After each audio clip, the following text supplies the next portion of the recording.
I almost got hit by a car earlier today. If you want to hear that story, you can go to my vlog channel, Nathan Lyle Official. But if you don't care how I almost died, then just stick around here. As soon as the title card is over, we'll get to the regularly scheduled programming.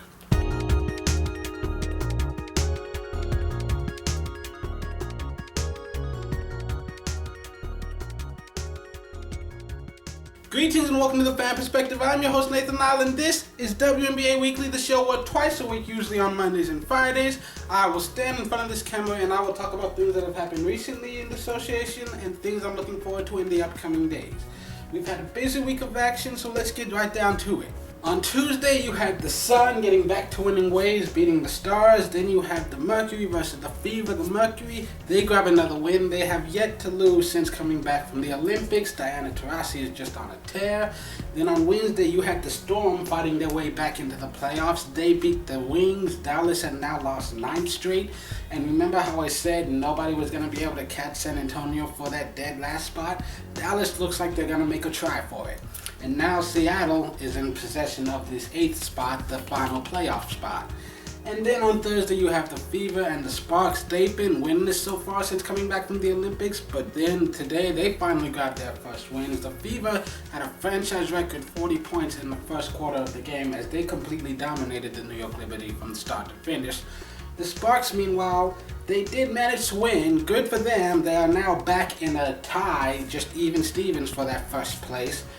But they won by 9 points against the Stars, the worst team in the league. So, not sure if that's as much to be proud of. The Mercury are on a tear right now. They have not lost a game since coming back from the Olympics. And on the opposite side, you've got Dallas. They have not won a game since coming back from the Olympics. I don't know if they've won a game since July. And even though the Sparks, they had first place, they never really broke away from the link, so it wasn't necessarily secure by any means. But now them losing to straight out of the gate, it's definitely opened up a whole new world of trouble, because now that last meeting between these two teams, which is very, very close, it's around the corner, and it's going to have huge implications. It was already true to begin with, but now even more so. Whoever wins that game probably going to be in first place when the playoffs begin.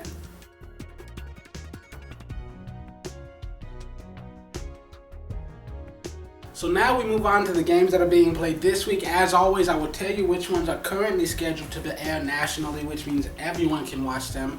And for the rest, you can check your local listings, or you can watch every single game on WNBA League Pass. Also, make sure to adjust for your time zone, because all the times I'm saying are going to be Eastern Standard Time. And bonus, just make sure that you understand I'm not going to go into great detail on every single game that's being played.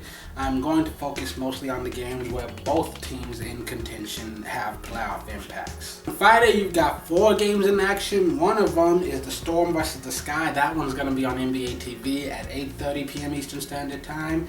And the last time that they fought each other, the Storm ended up fighting back from a huge fourth quarter deficit, and then they ended up exchanging a couple of clutch 3-pointers. So you can only hope that this one's equally as exciting, especially now the Storm, they fought their way back into the playoffs and they're looking to cement their place there. You've also got another game between the Mercury and the Sun, this one at 7 Eastern Standard Time. And, well, the Mercury have not lost a single game since returning from the Olympics. The Sun have lost 1, and they're still looking to legitimately fight their way back into the playoffs.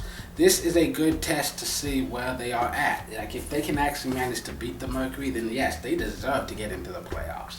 On Saturday, you've only got one game, the Mercury at the Liberty at 6 p.m. Eastern Standard Time.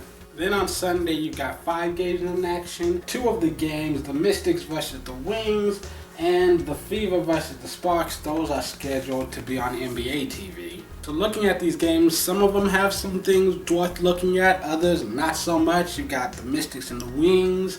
Yeah, these two had the longest losing streaks going into the break, and now since coming back from the Olympics, they're both out of the playoffs, and they have one total win between them.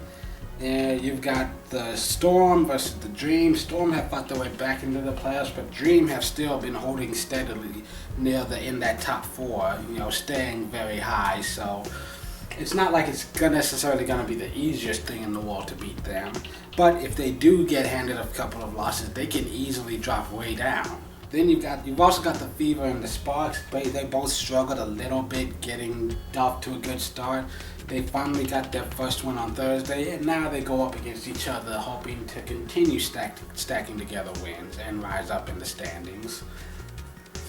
In the last game of the week, you've got the Sun versus the Lynx. The Sun are the only team that have beaten the Lynx more than once. They've lost 5 games to 4 different teams. 2 of those games were to the Sun, and now can Connecticut make it a clean sweep? I honestly doubt that.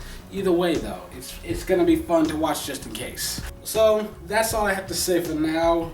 If you enjoyed the video, be sure to like, subscribe if you haven't already, leave a comment down below. The next episode will be up on Monday, and until then, this has been The Fan Perspective. I am your host, Nathan Lyttle, and I hope you have a great weekend.